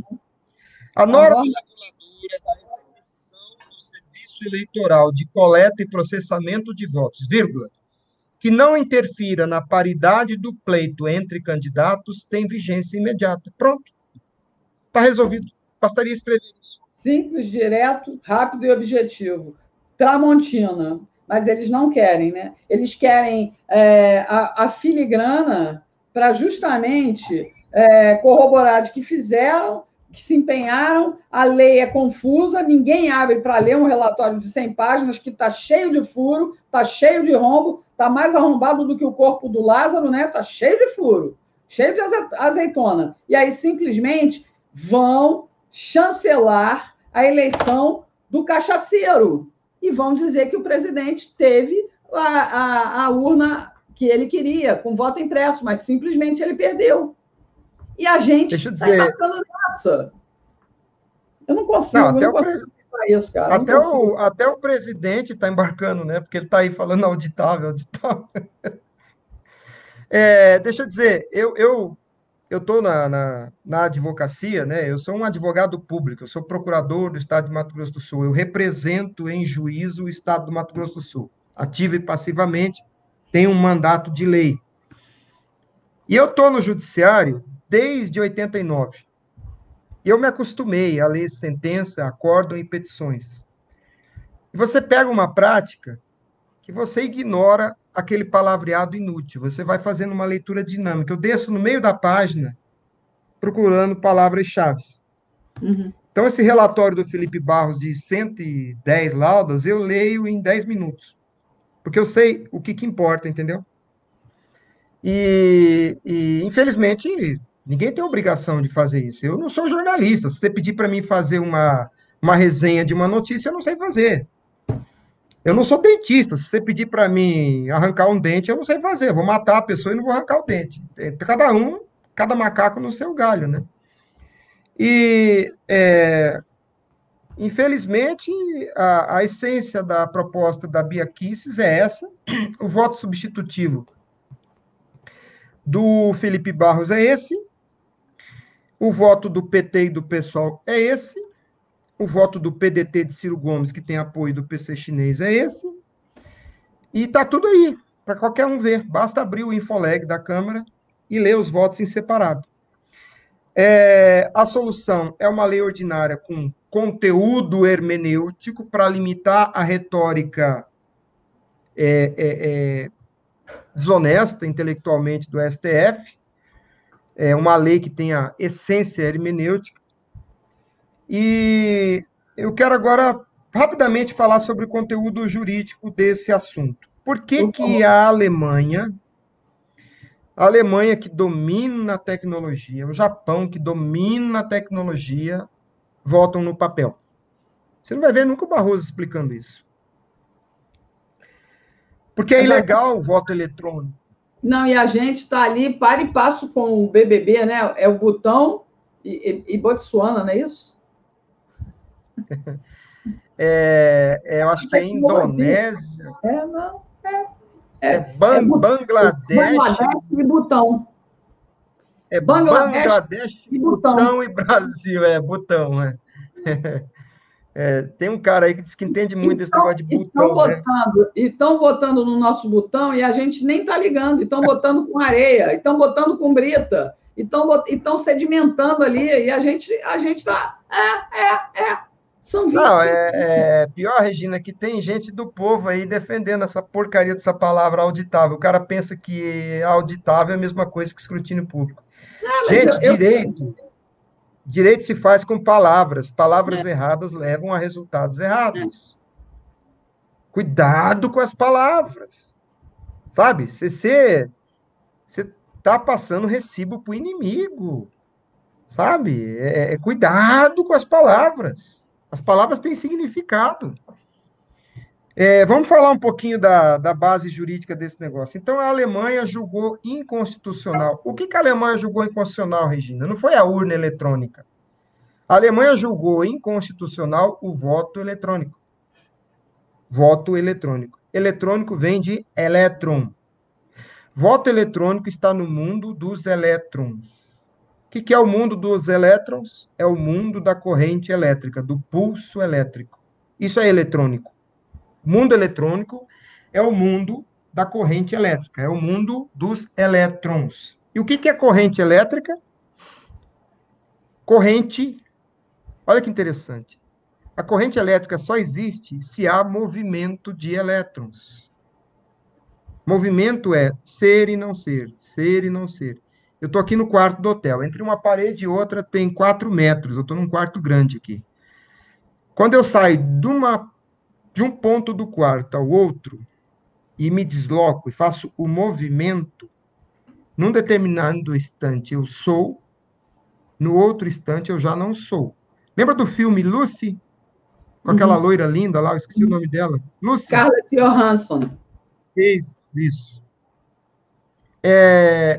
Ela fala sobre isso, é muito interessante isso. Então, o movimento é ser e não ser, ser e não ser. O movimento, a corrente elétrica é a melhor ilustração do rio de Heráclito, o filósofo que dizia que nada permanece, a única coisa que existe é o movimento, o ser e não ser, que é impossível tomar banho no mesmo rio 2 vezes, porque quando você for a segunda vez, você já não é o mesmo e o rio já não é o mesmo.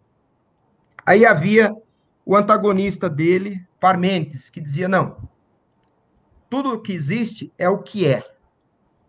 O movimento não existe. Aí veio Aristóteles e disse, vocês dois estão brigando porque estão olhando coisas diferentes.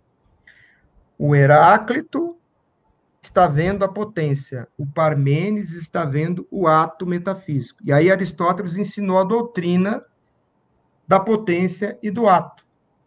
Potência é aquilo que pode ser ou não ser. Ato é aquilo que é e não pode não ser. Entre a potência e o ato, existem as causas metafísicas, que é causa eficiente, causa final, e final aqui é teleológico, causa formal, e formal aqui é essência, é conceito universal, não é forma, e causa material, e material aqui é substrato, aquilo que permite vir à existência. E aí você tem uma potência, por exemplo, uma semente, que pode ser árvore e pode ser alimento. Para que ela se torne um ato metafísico árvore, ela precisa fazer um movimento de atualização, passar de semente potência para árvore ato metafísico. Nesse processo de atualização, nesse movimento de atualização, ela passa por causa eficiente, causa final, causa formal e causa material. É bem interessante esse assunto, mas o fato é que eletricidade não é permanência. Eletricidade é movimento. Nada que está no mundo eletrônico permanece. Tudo no mundo eletrônico é volátil. Então, a Corte Constitucional Alemã disse, não existe voto eletrônico numa democracia. Não existe. Aquilo que está no mundo eletrônico é apenas uma representação simbólica. Não é o voto enquanto objeto da relação jurídica do sufrágio universal. Porque o sufrágio universal é a relação que se estabelece entre o indivíduo o cidadão e o conjunto dos demais cidadãos. Quando ele vota, ele entrega uma promessa, um compromisso para os demais cidadãos desse universo chamado sufrágio universal. Sufrágio é subfragor, sufragium. Sub, debaixo de, fragor, barulho de deliberação. Sufrágio é algo que se faz debaixo do barulho de deliberação. E por que é universal? Universal é universo. Uno versus. Versus é particípio passado de vertere. Universo é transformado em um. Vertere é transformar. Universo é transformado em um. Eu pego vários indivíduos e, por alguma razão lógica, transformo eles em um. Quando há uma eleição, os diversos indivíduos cidadãos que têm em si o vínculo da cidadania se unem para decidir o destino coletivo. Essa união com esse propósito vincula todos os indivíduos numa relação jurídica de cidadania. E nesse momento, cada indivíduo manifesta a sua vontade, que é o voto, o volere. Volere é promessa dedicada. Quando eu casei com a Miriam, há 32 anos atrás, eu me vinculei à Miriam, eu entreguei a ela um voto de vida conjugal. Isso é voto. Quando eu votei no Bolsonaro para presidente... Não foi eletrônico, não. Não foi eletrônico. Eu estava na Assembleia de Deus, em Campo Grande, na frente do pastor Eliseu, e eu disse sim, de forma direta. Aí, quando o cidadão, nessa relação jurídica, que é o sufrágio universal, eu, por exemplo, quando votei no Bolsonaro para presidente do Brasil, eu estava dizendo aos outros 200 milhões de brasileiros, eu me vinculo a Bolsonaro para que ele seja presidente do Brasil. Isso é voto. Uhum. Como que os gregos faziam?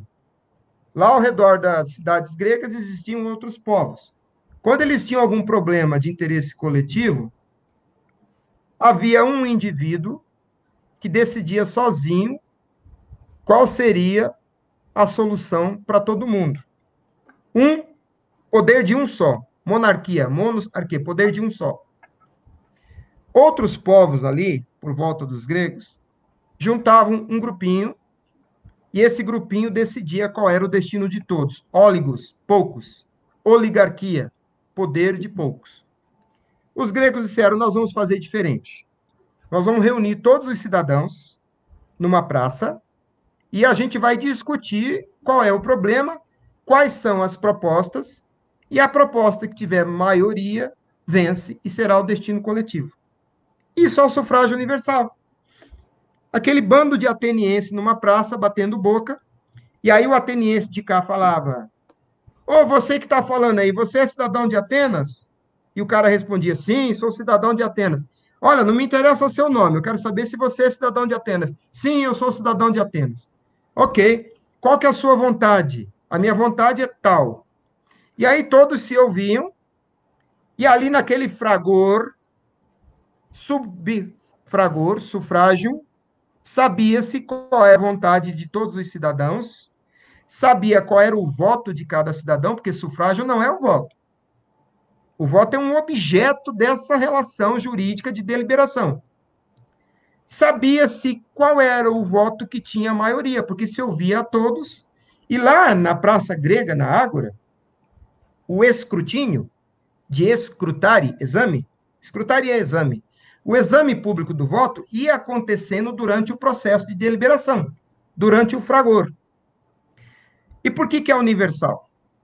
Porque se algum grego maluco fosse para a praça meia-noite e ficasse lá discutindo sozinho, ele não estaria fazendo fragor, ele não estaria fazendo sufrágio, porque sufrágio só existe se for universal. Você precisa juntar vários indivíduos para ver fragor, barulho de deliberação. Agora, nós temos, no nosso tempo atual, a necessidade de exercer o voto privativamente, porque secreto não é o voto. Se o voto fosse secreto, não saberíamos o resultado da eleição. O voto é apurado, é contado. Se ele é apurado e contado, então ele não é secreto. O que é secreto? É o exercício de votar. Mas então, Regina, se o exercício de votar é secreto, como é que nós fazemos o fragor que os gregos inventaram 500 anos antes de Cristo? Simples.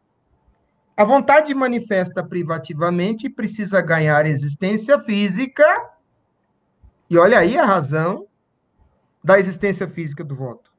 Ganhar existência física sob domínio de quem vota. De forma direta. Uma ação direta está sob domínio do seu agente. Se eu estou fazendo alguma coisa, Se eu sou o agente dessa ação direta, eu tenho domínio sobre a concretude do resultado da minha ação. Agora, se eu estou fazendo alguma coisa e eu não tenho domínio direto sobre o resultado dessa ação, não sou eu o agente dessa ação. Alguma outra força está concretizando essa ação por mim. Na urna eletrônica, não há voto direto. Há uma intermediação entre a Regina que se manifesta e o resultado do que ela quer. Portanto, a ação dela não é direta. Isso aí é muito fácil de entender na ótica da metafísica. Eu fiz recentemente Então, um o vídeo voto que eu não é botava direto. várias frutas no liquidificador. Quem é que podia me dizer que fruta efetivamente estava ali depois que eu bati tudo? Depois que eu bati tudo, eu vou dizer que tem qualquer fruta ali. Exato. E por essa razão, a Corte Constitucional Alemã disse: voto eletrônico é ilegal numa democracia, porque democracia é poder do povo. A gente não está na Alemanha, a gente está no Brasil. Como é que a gente pode reverter isso a nosso favor? Eu confio na sua palavra. Eu Regina, peraí, deixa no caso. Eu estou desesperada. Peraí, Regina, deixa eu te contestar. Nós não estamos na Alemanha, mas a democracia que os gregos inventaram há 500 anos é a mesma em 2021. É a mesma na Alemanha e deveria ser a mesma no Brasil. Sim, mas o Brasil... Não, mas é papel nosso. Por isso que eu digo, nós fomos roubados em 96 por esses mentirosos. Doutor e Felipe, nós temos que exigir de volta a nossa democracia, porque democracia é poder. A gente está explicando isso. A gente está aqui há 1h30 explicando isso, e ainda tem gente que vem para a live aqui e bota hashtag voto auditável. A pessoa ainda não entendeu que não é auditável, porra! O senhor está entendendo onde a gente está querendo chegar? Não é voto auditável. É eleição transparente, eleição limpa, com voto que a gente possa contar efetivamente nas nossas mãos. E as pessoas não estão entendendo. O brasileiro, infelizmente, ele foi por um caminho de falta de compreensão de texto. A gente está aqui há 1h30 falando e as pessoas estão fazendo hashtag voto auditável. Aí eu sou grossa, aí eu sou estúpida, aí eu sou estrela. A Miriam está rindo aqui do lado. A Miriam está rindo aqui do lado. Ô, Regina, deixa eu terminar a minha explicação. Você não deixou terminar?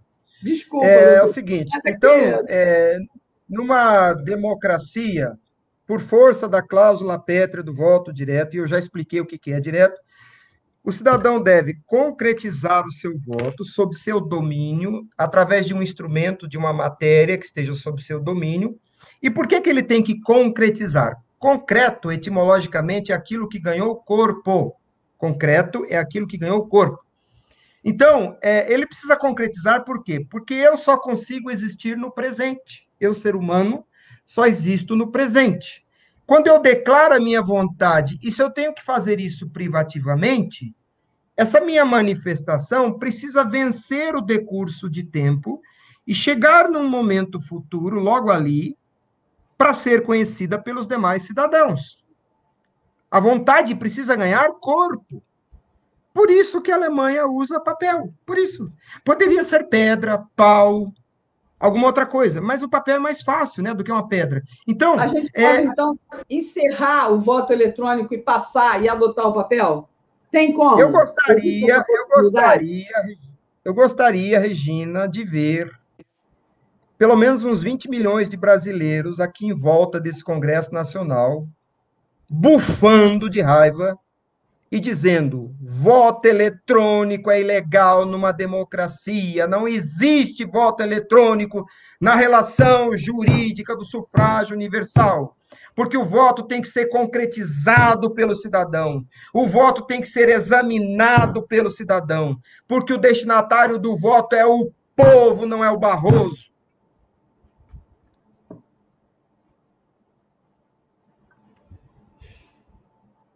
Eu não sei o que fazer. Porque o nosso povo não porta cidadania. O nosso povo não sabe o significado real de cidadania. O nosso povo é ignorante político. O nosso povo é o que eu criei como neologismo, eleitotário. Começa pela compreensão do que é democracia. Democracia, demos kratos. Kratos é poder. Poder do povo, não é participação. Participação é consequência. É igual os atributos da propriedade. O sujeito tem alguma coisa, por exemplo, seu carro. Quais são os atributos da propriedade? Usar, gozar, dispor, fluir, etc. Tudo isso decorre da propriedade, do domínio. A participação do cidadão, isso não é a democracia.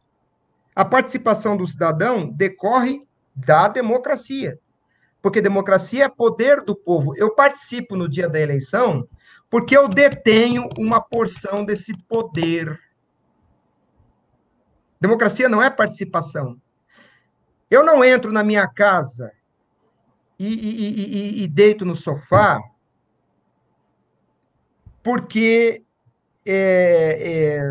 como é que eu vou dizer isso? O sofá da minha sala não é meu porque eu deito nele. Eu deito nele porque ele é meu. Dá para entender? Sim. Dá para entender isso? Eu não participo da eleição. Eu consigo entender, mas tem gente na live que não consegue. Eu não participo da eleição porque eu estou num país democrático. Eu participo da eleição porque democracia é poder e eu sou detentor de uma porção desse poder. Exercendo esse poder, eu vou lá e voto. Então, no dia da eleição, eu tenho que ter poder sobre o meu voto. Poder. Poder que me permita concretizar o meu voto. Eu tenho que ter poder para apurar os votos no exame público. E aí vem esse bando de otário e fica dizendo que voto impresso é retrocesso. Prova física do voto é retrocesso. Otário, burro! Na ciência do direito, retrocesso é perder direito. Avanço é adquirir direito. Retrocesso é perder direito. O burro, imbecil, não é comparar papel e computador, é comparar a sua cidadania, quando você dominava a concretude do seu voto e exercia seu poder cidadão no exame público do voto, e essa porcaria dessa vida que você vive hoje, quando você não tem domínio sobre o seu voto e não tem poder nenhum na apuração do voto, você acha que avançou ou retrocedeu, sua anta? Como cidadão na ciência do direito, você avançou ou retrocedeu? Retrocedemos, aniquilaram a nossa cidadania, aniquilaram a nossa participação democrática. Aniquilaram. Nos aniquilaram. É simples. O serviço eleitoral roubou do povo brasileiro a democracia. Nós estamos, desde 96, vivendo uma oligarquia, poder de poucos. E, no caso, eu acho que o número é 11, poder de 11. Desde 96, nós vivemos o poder de 11, porque Stalin ensinou. Importa quem conta o voto. Desde 96, 11 indivíduos são responsáveis pela apuração dos votos. O povo brasileiro teve a sua democracia roubada em 96, porque democracia é poder do povo. A partir de 96, nenhum brasileiro teve mais nenhum poder sobre seu voto, nem sobre a apuração dos votos. Voto eletrônico é ilegal, voto eletrônico não existe na relação jurídica do sufrágio universal. O voto tem que ser concretizado pelo cidadão e apresentado ao exame público dos demais cidadãos, senão não há sufrágio universal e não há democracia. Ponto. O presidente Bolsonaro só foi eleito porque ele veio com um tsunami de votos e os caras não tinham se preparado para isso, mas eles já estão preparados agora. Ele pode vir com 100 milhões de votos, mas ele não será reeleito. Eu já entendi o recado. As pessoas têm que pensar nessa urna eletrônica e toda vez que vê uma imagem de uma urna eletrônica tem que cuspir na imagem, porque a urna eletrônica é a ferramenta usada para roubar a nossa democracia. Entendam isso. Urna eletrônica é uma ferramenta de um crime que roubou do povo brasileiro o poder, a democracia. E a mídia, né, colocou na cabeça do povo brasileiro que nós estávamos avançando. E a gente foi iludido como o flautista. Olha, a mídia foi o flautista de Hamelin que nos levou para o precipício. Tá ok, pessoal? Nós somos os ratinhos, né, daquela lenda do flautista de Hamelin, que foi tocando para poder tirar os ratos, né, que ocupavam a cidade. E aí nós fomos seguindo a mídia e acreditando que simplesmente a urna eletrônica era a modernidade que nos dava uma representatividade na nossa democracia. Vou repetir, o presidente Jair Bolsonaro foi um susto que esses caras tiveram. Eles não vão permitir que o susto se repita. É só isso que a gente precisa entender. O presidente Bolsonaro teve nada menos do que 70 milhões de votos por baixo. Onde estão esses eleitores que não estão na rua agora exigindo a volta da democracia? É isso que o procurador está falando para a gente o tempo inteiro. Não é voto auditável, é voto para a gente apurar ali na hora. Na hora, ok? A gente tem que conferir para onde o nosso voto foi. Sem isso, a gente não tem nenhuma representatividade. Ou a gente toma o poder em nossas mãos, ou vamos continuar escravos.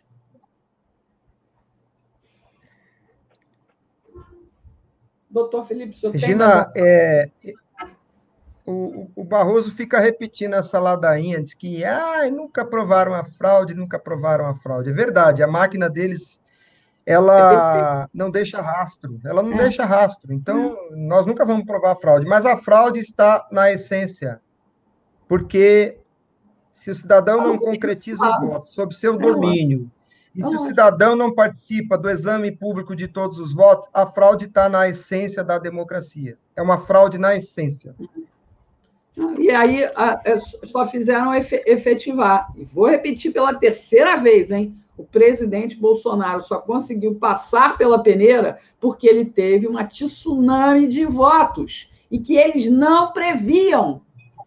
O próprio mecanismo, através da própria imprensa dos formadores, os cuspidores de opinião, como eu costumo dizer, diziam ele vai ser moído pela máquina de moer do sistema. Ele não foi porque as pessoas jogaram todos os votos nele e o sistema não estava preparado. Se preparou a toque de caixa ali para impedir que no segundo turno ele tivesse votos um volume de votos muito elevado. Para quê? Porque se as urnas mostrassem realmente a votação dele, ele teria um poder político muito maior do que ele teve, né? Muito maior. Vocês lembram como é que a Câmara e o Senado ficaram quando veio essa vitória? E eles fizeram questão de mostrar, não, apenas 10 milhões de votos de diferença. Não foram. Haddad foi alimentado com votos que retiraram do presidente. Por quê? Porque o sistema eletrônico é programável. Isso é um computador, pessoal. Eu estou falando com vocês aqui por um computador, um notebook. Quando eu vou fazer as minhas lives, eu vou lá, pego o programa do StreamYard e programo. Vou entrar no ar às 9h, pego um link e mando para o doutor Felipe. Ele acessa lá de onde ele estiver e entra para falar comigo. Isso é eletrônico, é impalpável, ok? A gente tem que fazer alguma coisa e só depende de nós, já que nós temos uma representação pífia, vagabunda, inoperante e incompetente lá naquele Congresso Nacional. Os termos são esses e são leves. Eu não sei mais o que dizer, Regina. A gente precisa que o povo entenda e perceba esse assalto que acontece há 25 anos. Não é por acaso que essa mentira dura 25 anos. Ela é uma mentira que tem várias camadas, são vários sofismas. Por isso que a gente demora tanto tempo falando. Exato. E a gente tem que entender que a gente tem que retomar a nossa democracia nas nossas mãos, porque o poder emana do povo e pelo povo deve ser exercido. É esse o princípio da democracia. Ou eu estou errada, doutor Felipe? Não é isso? Democracia é poder do povo. Se em 2022 nós não tivermos poder na eleição de 2022, esquece. Acabou. É Venezuela forever. Só nós podemos resolver isso indo aos milhares para as ruas. A gente convoca, ninguém vai. Doutor Felipe convocou o pessoal para ir no dia 27. Uma meia dúzia foi para a Avenida Paulista. Aqui nem teve. Agora, no dia 11, no domingo, vai ter lá na Praça Portugal. Eu estarei lá, com a minha camiseta que a Miriam me deu, né? Que já está até respingadinha de tinta, porque eu fui pintar aí umas paredes na cidade, e aí respingou umas tintas, eu fiquei chateada, não consegui tirar. Mas, enfim, ela vai comigo, assim mesmo, não tem problema. Olha, doutor Felipe, eu não tenho como lhe agradecer. Eu quero, se possível, lhe chamar para novamente vir aqui no meu canal. Eu acredito que já a partir de amanhã, o outro canal, onde a gente tem um público bem maior, eu vou baixar essa e vou postar lá, porque alguém tem que ouvir a gente. E não é possível que a gente não tenha uma saída, né? Eu lembro que uma vez, mas isso pode dar cadeia, né? Que alguém sugeriu o seguinte: quando você for votar, seja logo o primeiro, vai lá e pinga bombe. Não. Deixa eu te dizer, Regina, eu sei que no fundo do coração todo mundo quer fazer isso, mas cuidado, Pois porque patrimônio público, se você destrói patrimônio público, você comete o crime de dano ao bem público. Se você faz uma campanha para destruir patrimônio público, você está fazendo um outro crime, que é a apologia de crime. Então, assim... Eu já ouvi esse tipo de solução. Não é isso que eu quero. Eu quero ter o direito de saber para onde vai o meu voto. Né? O que eu acho que dá para dizer é o seguinte: se não tiver poder do povo na eleição de 2022, não vai ter eleição. Não vai ter eleição. Mais ou menos disse isso. Será que é isso? Porque não é eleição. Isso que nós vivemos a cada 2 anos é um teatro que nos mantém anestesiados. Isso não é eleição. Por isso que o Dirceu falou, nós vamos conquistar o poder, e isso não significa ganhar a eleição. Porque, de fato, na essência, eles não ganham a eleição. Não há uma eleição tecnicamente democrática, não há. É difícil, é complicado. Eu quero ver se houver um outro tempo depois para o senhor voltar aqui, a gente bater um papo de novo. Eu quero ver eu vou ver se eu consigo marcar alguma coisa com o Major Vitor Hugo e o senhor, uma live. Eu vou tentar. Olha, o Vitor Hugo não entendeu nada ainda, viu? E ele é advogado também. Ele não entendeu nada, porque ele estava defendendo uma proposta aí que basicamente colocava no altar o voto eletrônico. Ô, Regina, o Brasil tem mais faculdade de direito do que padaria, Regina. Mais faculdade de direito e mais faculdade de comunicação hoje em dia. E, aliás, nem precisa mais de faculdade de comunicação para você dizer jornalista. Enfim. É por isso que o Olavo de Carvalho está se lixando para diplomas no Brasil. Nosso sistema, essa indústria de imprimir diploma de bacharelado, de mestrado, de doutorado, é só uma indústria. É só uma indústria. Olha, eu quero agradecer a presença de todos aqui. Eu queria muito que a gente voltasse ao tema ainda essa semana, porque eles ainda estão discutindo lá, pelo menos para a gente forçar uma barra e fazer as pessoas entenderem isso. Se o senhor tiver uma disponibilidade, a gente faz outra live, quantas forem necessárias. Estava perguntando para a Miriam se ela tinha algum recado para você, eu acho que não. Eu estou à sua disposição, Regina, sempre. Então, estamos juntos, meu canal é seu, doutor Felipe, porque a nossa luta é a mesma. Eu estou do seu lado, ombro a ombro, nessa luta. Eu gostaria que mais pessoas estivessem junto conosco. Amém. Que Deus nos abençoe. Amém. Muito obrigada, uma boa noite a todos. E eu vou me despedir do senhor aqui nas internas. Espera aí que eu me despeço do senhor aqui. Pessoal, uma boa noite e compartilhem essa live. Eu não estou nem monetizando, porque esse canal aqui não monetiza. É o meu canal reserva. Eu devo voltar para o outro amanhã. Eu vou compartilhar essa live lá. E a próxima vez que o doutor Felipe vier, ele vai fazer a live lá no outro canal. Mas, por favor, compartilhem e entendam, prestem atenção naquilo que ele explicou. Não é voto impresso auditável, é a recuperação da nossa democracia. A luta agora é outro patamar. Entenderam? Então, uma boa noite a todos, um bom descanso e até a próxima. Beijo grande. O senhor viu